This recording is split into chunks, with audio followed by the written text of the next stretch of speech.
예, 마태복음 28장 19절에서 20절입니다. 마태복음 28장 19절에서 20절. 우리가 뭐 많이 외우기도 하는 그런 말씀인데, 예, 제가 먼저 한번 읽도록 하겠습니다. 그러므로 너희는 가서 모든 민족을 제자로 삼아 아버지와 아들과 성령의 이름으로 세례를 베풀고 내가 너희에게 분부한 모든 것을 가르쳐 지키게 하라.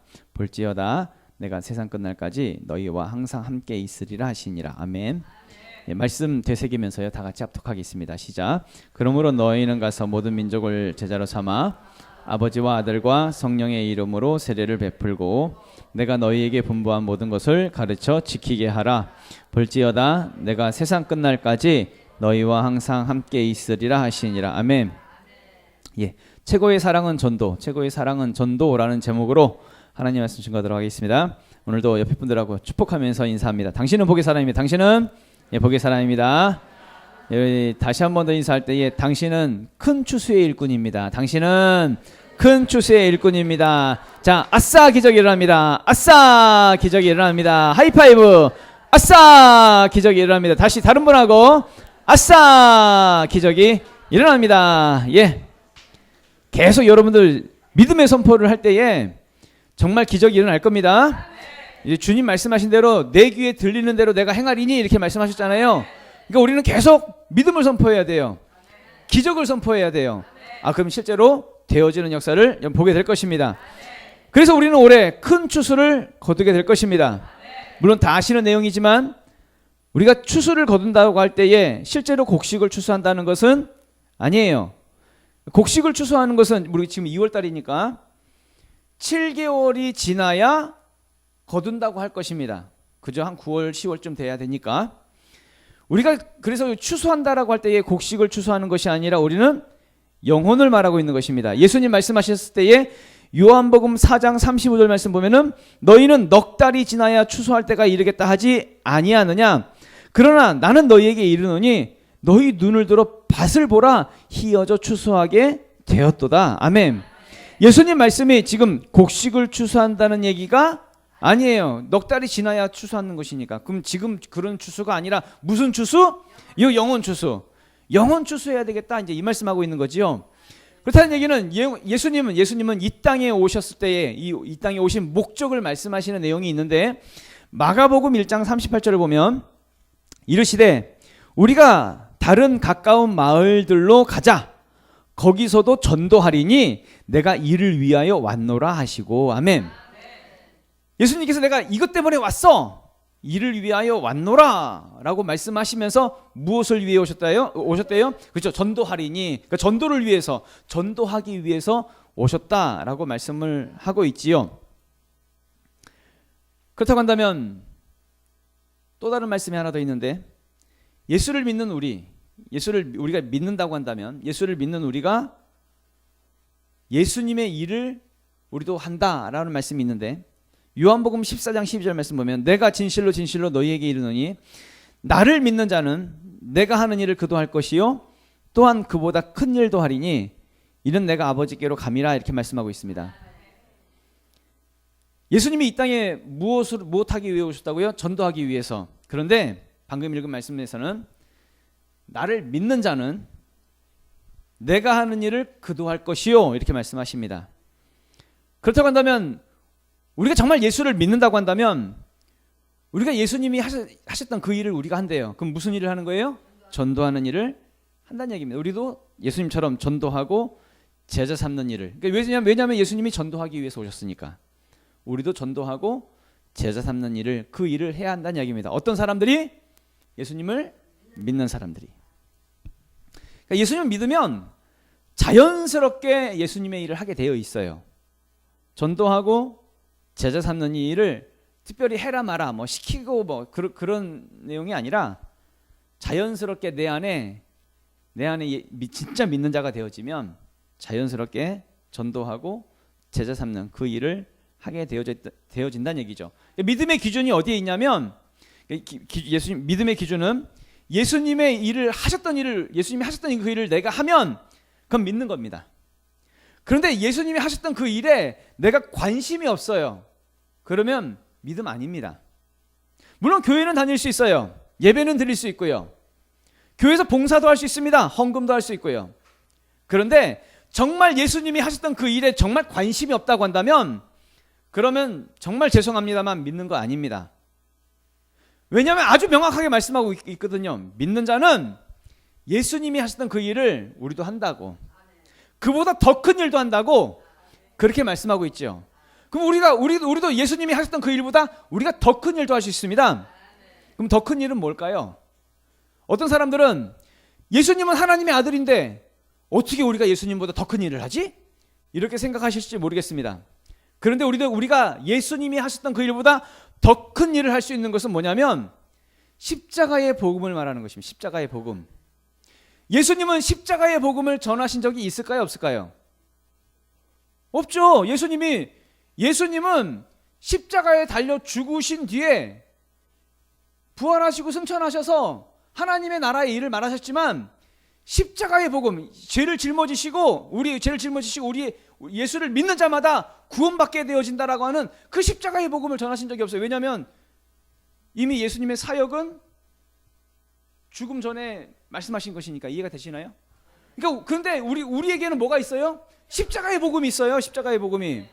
그래서 우리가 십자가의 복음을 전하면서 십자가의 복음을 듣는 자들이 예수를 믿고 구원받게 되어진다고 한다면 예수님이 하셨던 그 일보다 우리가 더 큰 일을 하는 것이지요. 그럼 십자가의 복음은 누가 전하는 거예요? 우리가 전하는 것입니다. 우리가 더 큰 일을 하는 것이니까요. 십자가의 복음, 예수님께서 십자가에 죽으시고 부활하시고 승천하신, 그래서 우리가 예수를 믿는 자마다 구원받게 되어지고 죄사함 받게 되어지는, 많은 영혼들을 살리는 이 일을 우리가 해야 한다는 이야기입니다.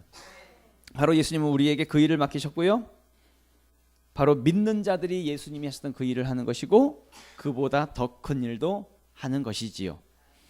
이와 비슷한 내용이 이제 마가복음 1장 17절에도 있는데요. 예수께서 이르시되 나를 따라오라, 내가 너희로 사람을 낚는 어부가 되게 하리라 하시니. 아멘.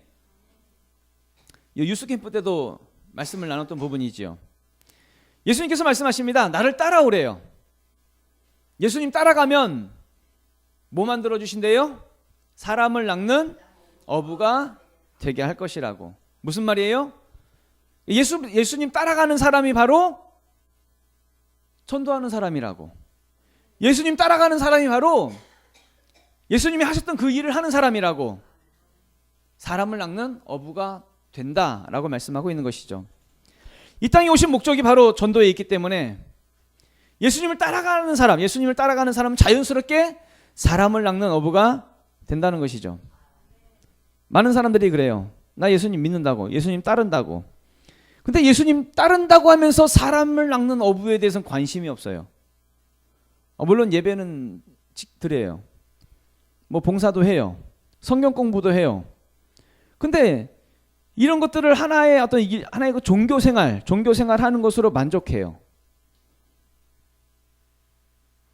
예배 드리는 것은, 예배 드려서 우리가 하나님부터 영적인 공급을 받아서 예수님을 따르는 삶을 살면서 사람 낚는 어부가 되기 위해서 예배를 드리는 거지, 예배 자체가 목적이 아니에요.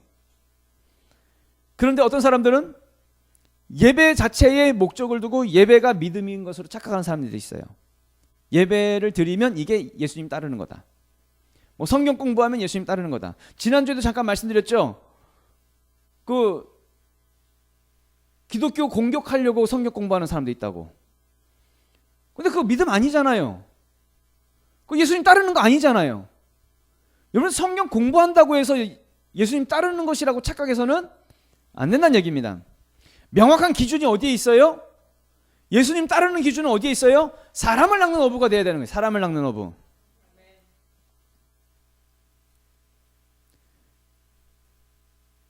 예수님께서 이 땅에 계시면서 크게 세 가지의 일을 하셨습니다.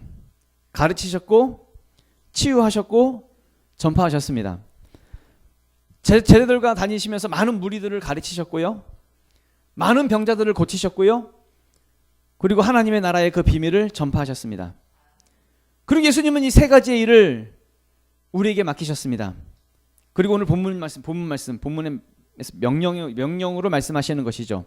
그러므로 너희는 가서 모든 민족을 제자로 삼아 아버지와 아들과 성령의 이름으로 세례를 베풀고 내가 너희에게 분부한 모든 것을 가르쳐 지키게 하라고. 예수님이 하셨던 그 일을 우리 보고 하라고. 정말 예수님을 믿는다고 한다면 이 땅에서 잘 먹고 잘 사는 것, 뭐 돈 많이 벌면서 그렇게 사는 것, 내 배불리고 등 따시고 그렇게 사는 것, 거기에 목적을 두고 사는 것이 아니라 예수님이 하셨던 그 일을 하면서 살아가는 거라고. 그렇게 우리에게 말씀하고 있다는 이야기입니다. 그래서 전도해야 된다고요.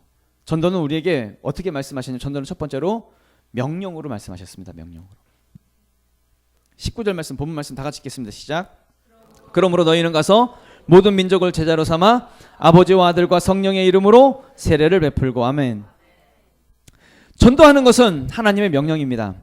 해도 되고 안 해도 되고 뭐 이런 선택사항이 아니란 이야기입니다. 반드시 해야 하는 것입니다. 꼭 해야 하는 것입니다. 믿는 자들은 예수님이 하셨던 그 일을 하는 것이니까, 정말 믿으면 하게 되어 있으니까, 정말 예수님 따라가면 사람 낚는 어부가 되는 것이니까 꼭 해야 한다는 이야기입니다. 명령은 우리에게 부담을 줍니다. 반드시 해야만 하는 어떤 영향력, 그것이 나에게 압박감으로 주어진다는 이야기죠. 부담이 있다는 이야기입니다. 그렇다는 얘기는 신앙생활이라고 하는 것이 내가 하고 싶은 대로, 내가 편한 대로 하는 것이 아니란 이야기입니다. 정말 내 안에 예수 그리스도가 있고 예수를 믿는 그 믿음이 정말 있으면 전도에 대한 부담을 가질 수밖에 없는 거예요. 여러분, 영혼에 대한 국률함, 영혼에 대한 부담감, 전도에 대한 부담감을 혹시 마음에 다 가지고 계십니까? 왜 그렇습니까? 믿음이 있으니까는 당연히 갖는 거지. 믿음이 있으니까. 하지 못해서 아쉽고 그런 것이지, 부담이 다 있잖아요. 부담이. 그런데 그런 부담감 없이 다니는 사람들도 있어요. 그런 부담감 없이. 그 뭐예요? 믿음 없는 거예요. 그냥 종교 생활로 다니는 거지. 성경은 아주 분명하게 우리에게 증인의 삶에 대해서 증인이 되리라 이렇게 말씀하고 있죠. 사도행전 1장 8절에요. 오직 성령이 너에게 임하시면 너희가 권능을 받고 예루살렘과 온 유대와 사마리아와 땅끝까지 이르러 내 증인이 되리라 하시니라. 아멘. 우리에게 성령이 임하시고 우리가 권능을 받으면 우리가 증인이 되리라. 되는 거라고. 자연적으로 증인의 삶을 살아가는 거라고. 그렇게 말씀하고 있는 것이죠. 그러니까 전도하는 것은 선택하는 게 아니라고요. 해도 되고 안 해도 되고가 아니라 성령 받고서 우리가 권능 받았으면 증인이 그냥 되는 거라고, 무조건 되는 거라고, 자연스럽게 되는 거라고 명령하고 계신다는 얘기입니다. 그래서 오늘 본문 말씀도 말씀하고 있지요. 너희는 가서 모든 민족을 제자로 삼아 아버지와 아들과 성령의 이름으로 세례를 베풀라고 명령하고 계십니다. 명령. 이것이 우리에게 부담이 되길 원합니다. 부담이라고 하는 것은 어느 정도 좀 짐이에요. 조금 좀 어려워요. 마음에 어려워요. 하지만 아셔야 되는 것이 그 부담이 반드시 돌파하게 해요. 아무런 부담이 없으면 아무런 돌파도 없습니다. 그런데 부담이 있으면 이겨내는 거예요. 그 부담을 돌파하게 된다는 얘기죠. 두 번째로는 분부한 모든 것을 지키라는 것입니다. 본문 말씀 20절 다 같이 들어가겠습니다. 시작. 내가 너희에게 분부한 모든 것을 가르쳐 지키게 하라. 볼지어다 내가 세상 끝날까지 너희와 항상 함께 있으리라 하시니라. 아멘. 방금 읽은 본문 말씀에서요, 분부한 모든 것을 가르쳐 지키게 하라 라고 말씀하고 있습니다. 지키게 하라고 하는 것이 피동적인 의미죠.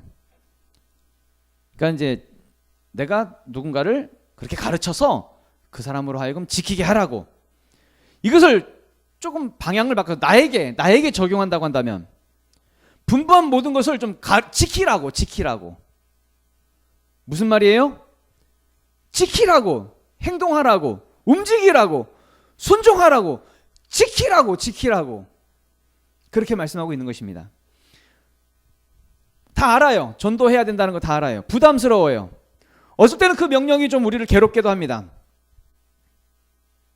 왜 괴롭냐 하면 잘 지켜지지 않기 때문에 그렇습니다. 이게 행함으로 연결이 잘 안 돼요.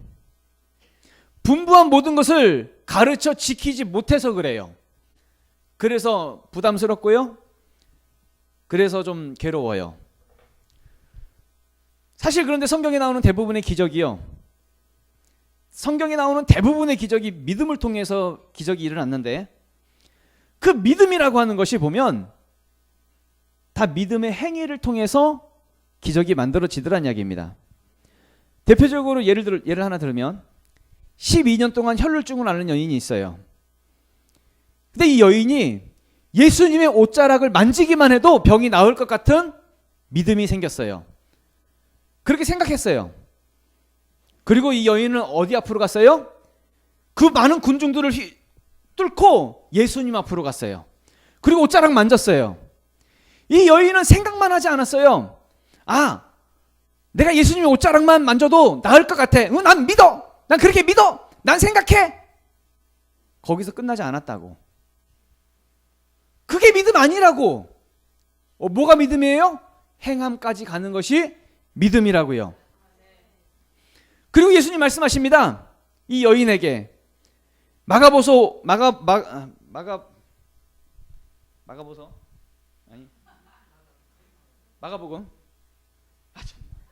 어이가 없네.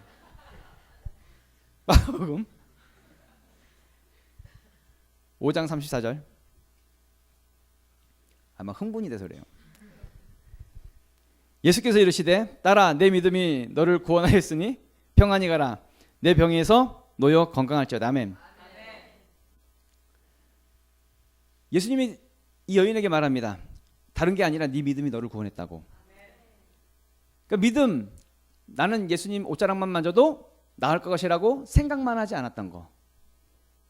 여러분, 믿음은 관념이 아닙니다. 근데 대부분의 많은 사람들은 나 예수님 믿어, 관념으로 끝나는 경우들이 많죠. 아니란 얘기입니다.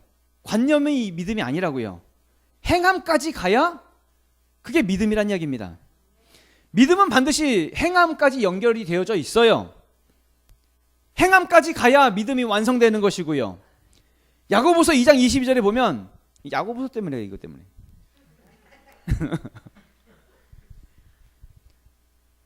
(2장 22절에) 보면 내가 보거니와 믿음이 그의 행함과 함께 일하고 행함으로 믿음이 온전하게 되었느니라. 아멘. 믿음이 뭐하고 함께 일한대요? 행함하고 함께 일하고 행함으로 믿음이 어떻게 된대요? 온전하게 된대요. 그러니까 믿음의 완성은 뭐다? 행함이다. 움직여야, 순종해야 그게 진짜 믿음인 거라고. 하나님께서 노아에게 방주 만들라고 했습니다. 비로 세상을 심판할 것이니까, 물로 심판할 것이니까 방주 만들라고 했습니다. 노아는 120년 동안 방주 만들었어요. 노아는 하나님의 말씀 하나 붙잡고, 그러니까 방주를 만들라고 하는 그 말씀 하나 붙잡고 행했습니다. 움직였습니다. 믿었으니까 방주 만들었지.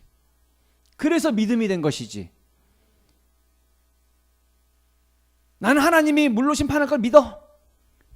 생각으로 믿어. 관념에만 빠져요. 관념에만. 믿어. 관념에만 빠져 있으면 그게 믿음입니까? 그리고 방주 만들지 않는다고 한다면 그게 믿음이냐고요. 하나님을 만홀히 여기는 것이지.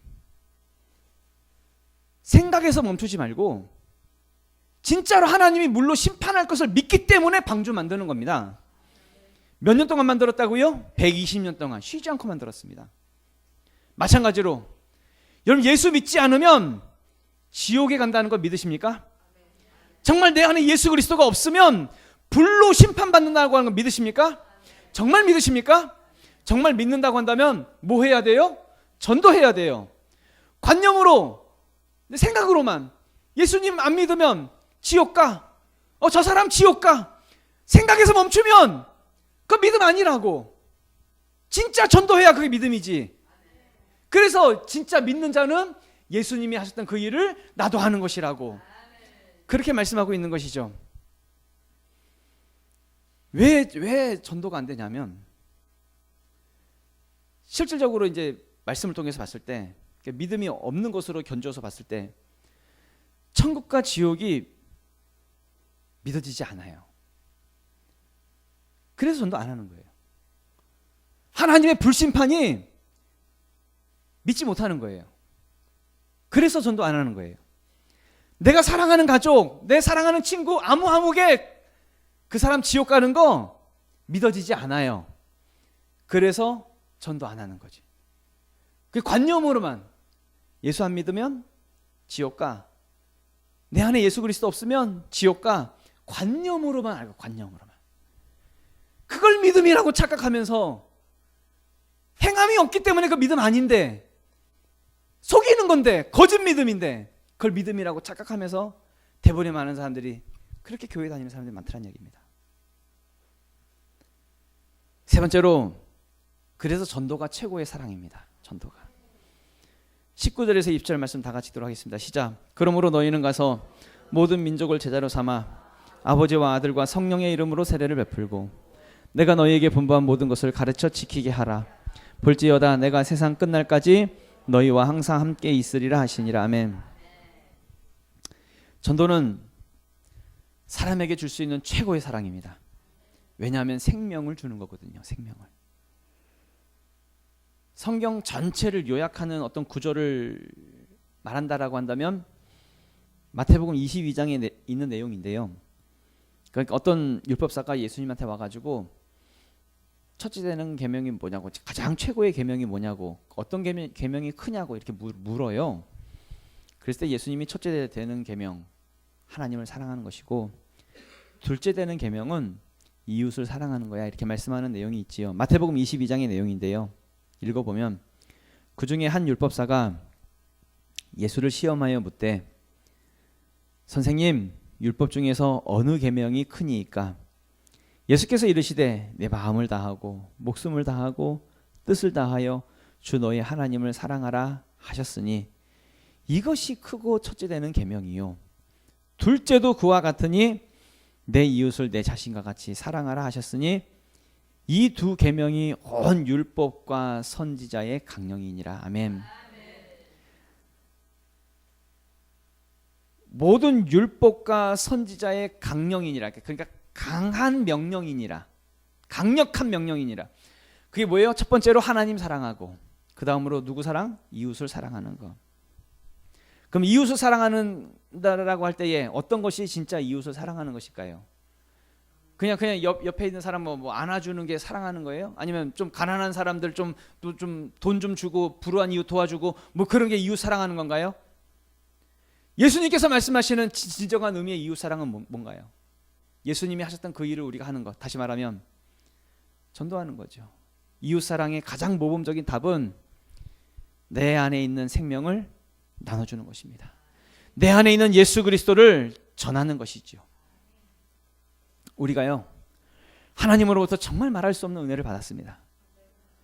솔직히 말씀드려서요, 하나님의 은혜가 아니었다라고 한다면 여전히 나는 어둠 속에서 살아갈 것이고, 여전히 나는 나 잘난 맛에 살아갈 것이고, 여전히 나는 세상에서 불만과 불평 속에서 세상에서 가장 불행한 존재가 나라고 여기면서 그렇게 살아갈 것이고, 하나님을 모른 채, 그리스도를 모른 채 지옥 형벌로 가는 그 길을 가는 그런 사람으로 살아가게 될 것입니다. 그런데 하나님으로부터 엄청난 은혜를 받았습니다. 말할 수 없는 사랑 받았고요, 예수 그리스도의 그 생명 받았습니다. 그렇다고 한다면 어떻게 해야 돼요? 나눠야지요. 나에게 있는 이 생명 줘야지요. 혼자 믿고 혼자 천국 가고 혼자만 이 땅에서 복 받으면서 살아가는 이기적인 모습으로 살아가는 그건 믿음 아닙니다. 내 안에 예수 그리스도가 있다고 한다면, 진짜 있다고 한다면 내 안에 있는 생명, 이것을 내 가족에게 전하고 내 친구에게 말하고 나와 관계 맺은 그 사람 살릴 수 있는 것, 이게 진짜 믿음이잖아요. 우리에게 그렇게 명령하셨고 말씀하셨고, 내가 그 복 받았으니까 이 복을 나누는 삶을 살아야지요. 그래서 천국 가는, 생명 나누어서 천국 가는 우리 모두가 되어줘야 한다는 이야기입니다. 그래서 예수님 말씀하신 거죠. 둘째도 그와 같으니 네 이웃을 너 자신과 같이 사랑하라 하셨으니 이 두 계명이 온 율법과 선지자의 강령이니라. 아멘. 이것이 우리에게 강령이 될 수 있기를 부탁을 드립니다. 많은 사람들이요, 전도하는 것을 선택하는 것으로 착각하는 사람들이 많아요. 예를 들면 웬만하면 주일 예배는 빠지지 않으려고 그래요. 지키려고 그래요. 왜냐하면 뭐 하나님 말씀에도 안식일을 지키라고 했고, 또 주일 지키는 것이 어떤 종교적인 어떤 우리의 행위, 의식, 아니면 종교성이 있는 그 예배에 참여함을 통해서 나의 종교성을 만족시키려고 그래요. 그런데 전도는, 여러분, 예수님이 전도에 대해서 강력하게 말씀하고 계시거든요. 전도도 반드시 지켜 행하라고 하셨잖아요. 그런데 이게 의식이 아니니까 그냥 분명 말씀하셨음에도 불구하고 이것을 하나의 선택점으로 그냥 믿음 좋은 사람이나 전도하는 거지, 아니면 뭐 은사가 있고 사명 있는 사람이나 전도하는 것이지, 이렇게 생각하는 사람들이 많더란 이야기입니다. 전도는 믿음 좋은 사람이 하는 것이 아니라, 아니면 해도 되고 안 해도 되고 그런 것이 아니라, 선택사항이 아니라, 정말 예수 그리스도가 그 안에 있다고 한다면, 정말 믿는 자라고 한다고 한다면 예수님이 하셨던 그 일을 나도 하는 것, 예수님을 따라간다라고 한다면 반드시 사람 낚는 어부가 되는 것, 이것이 필수적인 요소라고 하는 걸 반드시 기억할 수 있기를 부탁을 드립니다. 둘째 도구와 같으니 내 이웃을 내 자신과 같이 사랑하라 하셨으니 이 두 계명이 온 율법과 선지자의 강령이니라. 사랑입니다. 이웃 사랑하는 것. 전에도 많이 전도 설교하면서 많이 말씀드렸던 건데요. 한 번만 더 할게요. 아니, 계속 할게요. 내가 빵을 가지고 있습니다.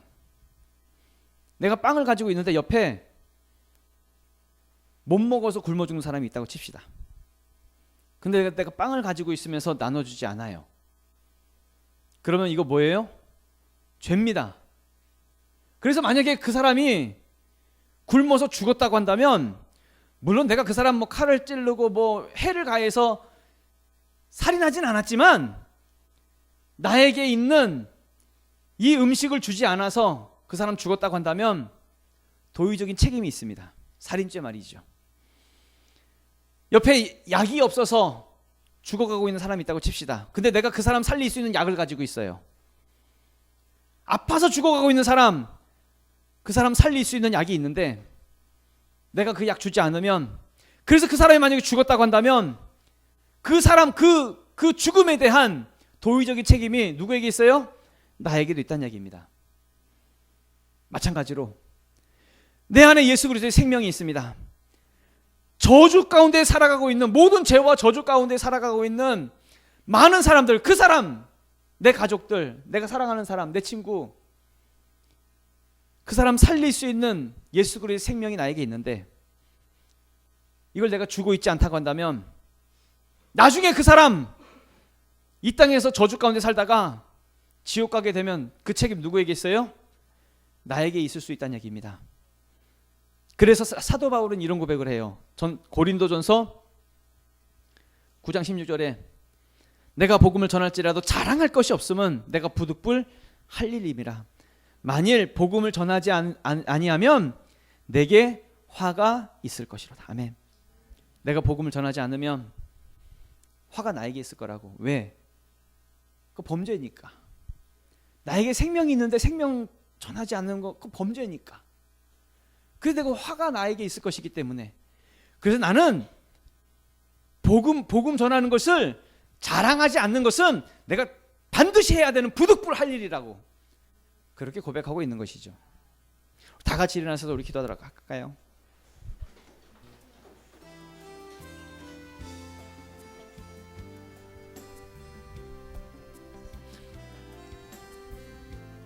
기도하실 때에, 그렇습니다. 우리가 지금 올해 주제 큰 추수를 선포하고 있습니다. 계속 선포하고 있습니다. 그런데 그래, 맞아, 큰 추수 일어날 거야, 큰 추수 난 믿어 라고 하는 정신승리만 하자는 얘기가 아닙니다. 우리는 지금 정신승리를 말하고 있는 것이 아니라 진짜 전도하자는 얘기입니다. 행하자는 얘기입니다. 움직이자는 얘기입니다. 그래서 전도해서 내 안에 있는 생명을 정말 나눠줘서 정말 영혼들이 살아나는 큰 추수의 역사를 보자는 이야기지요. 기도하실 때에 하나님, 우리를 통해서 실질적인 전도가 일어나게 하시고 실질적인 행함이 나타날 수 있도록 도와주시옵시고 큰 추수의 역사를 볼 수 있도록 도와주시옵소서. 우리 주여 한번 외치고 동성으로 기도하겠습니다. 주여!